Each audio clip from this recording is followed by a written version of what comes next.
Assalamualaikum warahmatullahi wabarakatuh. Saya Diva Aulia dengan NIM 2411101060029. Di sini saya akan membahas tentang problematika pendidikan. Apa sih problematika pendidikan itu? Nah, yang pertama saya akan menjelaskan pengertian problematika terlebih dahulu.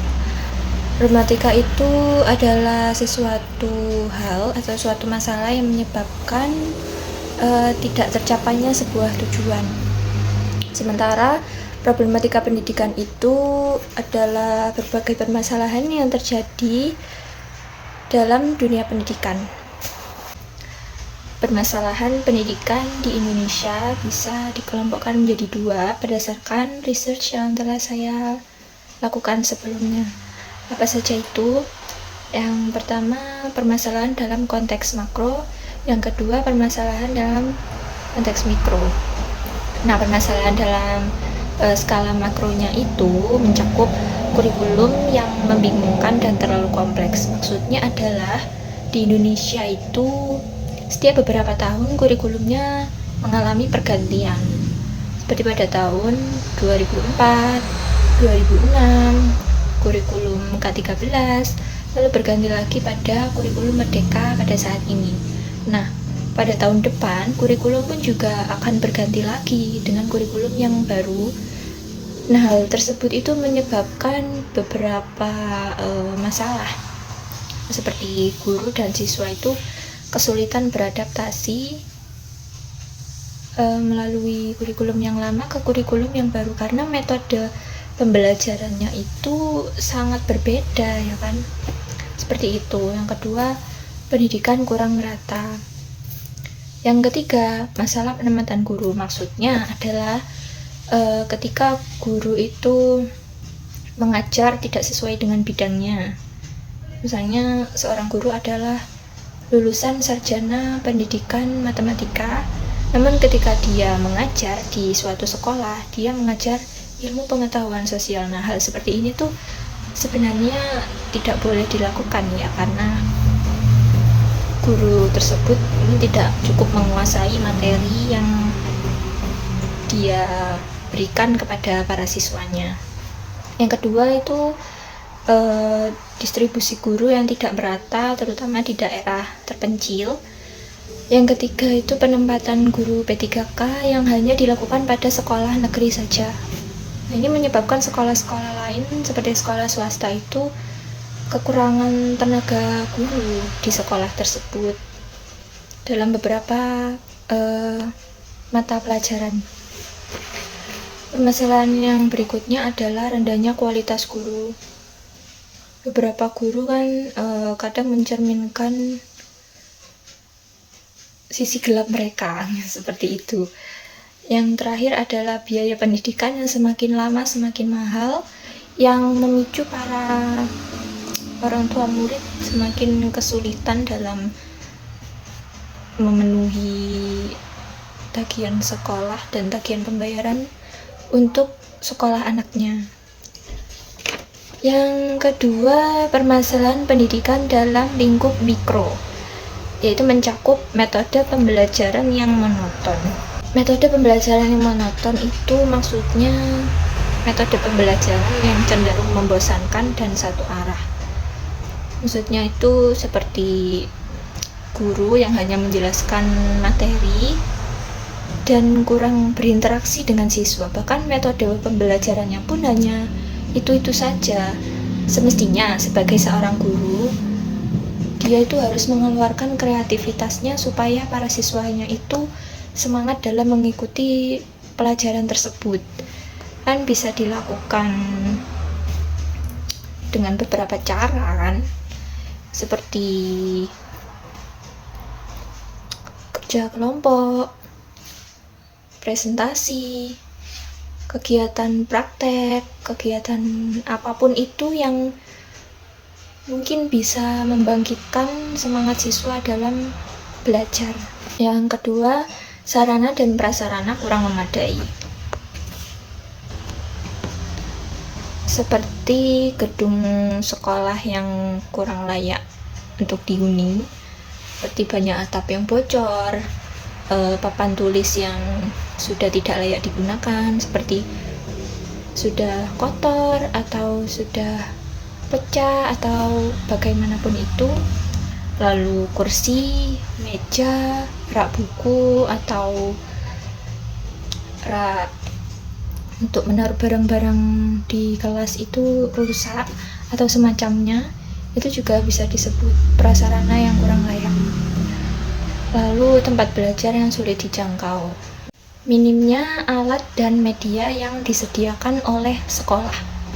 Lalu perpustakaan yang tidak memadai ataupun banyak buku yang tidak disediakan di perpustakaan tersebut atau tidak ada di perpustakaan tersebut. Jadi siswa kesulitan untuk mencari sumber belajarnya. Mereka mungkin hanya mengandalkan e-book saja dan tidak bisa menggunakan perpustakaan secara optimal. Berikutnya adalah solusi problematika pendidikan yang ada di Indonesia. Nah, hal ini dapat diatasi dengan kerjasama antar beberapa pihak yang ada, seperti pihak pemerintah, pihak sekolah sendiri, lembaga pendidikan, serta orang tua peserta didik yang bersedia untuk mendukung perubahan di sekolah anak mereka. Nah, solusi yang pertama yaitu pemerintah dapat meningkatkan anggaran pendidikan. Lalu, lembaga pendidikan mendata sekolah-sekolah yang membutuhkan perbaikan, atau jika sekolah tersebut sudah memiliki anggaran yang cukup, maka sekolah tersebutlah yang harus mendata apa saja yang harus diperbaiki dan apa saja yang harus dilengkapi pada sekolah tersebut, supaya sarana dan prasarana yang ada di sekolah itu dapat memadai dan dapat dipakai secara optimal oleh semua warga sekolah. Yang ketiga, yaitu melakukan pemerataan pendidikan, seperti membangun gedung-gedung untuk sekolah di daerah kecil, di daerah pedesaan, entah di daerah terpencil atau di daerah apapun itu yang sekolahnya itu masih belum rata. Lalu untuk kegiatan belajar siswa, para lembaga pendidikan harus bisa memperoleh serta menugaskan guru sesuai dengan bidangnya masing-masing. Yang ketiga yaitu meningkatkan kesejahteraan guru. Yang keempat, meningkatkan mutu pendidikan yang ada. Yang kelima, meningkatkan prestasi belajar siswa supaya mereka dapat memperoleh banyak pembelajaran, banyak prestasi, banyak pengalaman, supaya dalam kehidupan berikutnya mereka siap untuk menghadapi tantangan zaman yang ada. Solusi berikutnya yaitu membenahi metode belajar dan mengajar. Jadi jangan monoton ya untuk melakukan pengajaran di dalam kelas. Sebagai guru kan kita juga harus kreatif. Yang terakhir yaitu memberikan pendidikan moral, pendidikan agama, serta pendidikan karakter ke anak didik sejak usia dini, seperti usia-usia sekolah dasar, MI, seperti itu sampai mereka dewasa. Jadi lembaga pendidikan yang ada mulai SD, SMP, SMA ataupun yang lainnya yang setara itu bisa memberikan pendidikan karakter tersebut. Nah, berdasarkan solusi yang telah saya jabarkan tadi, solusi tersebut kan diberikan oleh para ahli pendidikan. Jadi saya sangat setuju dengan solusi-solusi tersebut karena berdasarkan survei, kegiatan belajar mengajar yang berjalan saat ini tuh masih kurang efektif. Mengenai solusi-solusi yang telah saya bahas, solusi tersebut telah diberikan oleh para ahli pendidikan yang telah mumpuni dalam bidangnya masing-masing. Jadi untuk itu saya sangat setuju dengan solusi-solusi tersebut karena berdasarkan survei, kegiatan belajar mengajar yang ada saat ini itu masih kurang efektif. beberapa siswa itu banyak yang acuh dengan PR-nya. Jadi seperti mereka itu menganggap enteng dan menganggap PR itu sebagai tugas biasa. Mereka sering mengacuhkannya dan menganggapnya sebagai hal sepele yang membuat mereka malas untuk mengerjakan tugas tersebut. Padahal dengan adanya PR tersebut, mereka mungkin dapat berpikir secara lebih kritis, berpikir secara logis, atau membantu mereka dalam proses belajar. Jadi mereka tidak hanya belajar di sekolah, tapi di rumah ketika mereka diberikan tugas, mereka bisa membuka-buka lagi materi yang telah diberikan oleh guru di sekolah. Lalu hal seperti ini tuh sebenarnya menjadi tugas bagi guru untuk menertibkan muridnya. Seperti yang dikatakan oleh Suparno, bahwa pendidikan di Indonesia saat ini membutuhkan guru yang melakukan tugasnya sebagai panggilan. Jadi mereka benar-benar mengabdi sebagai guru dan bukan hanya sekedar sebagai tuntutan pekerjaan saja.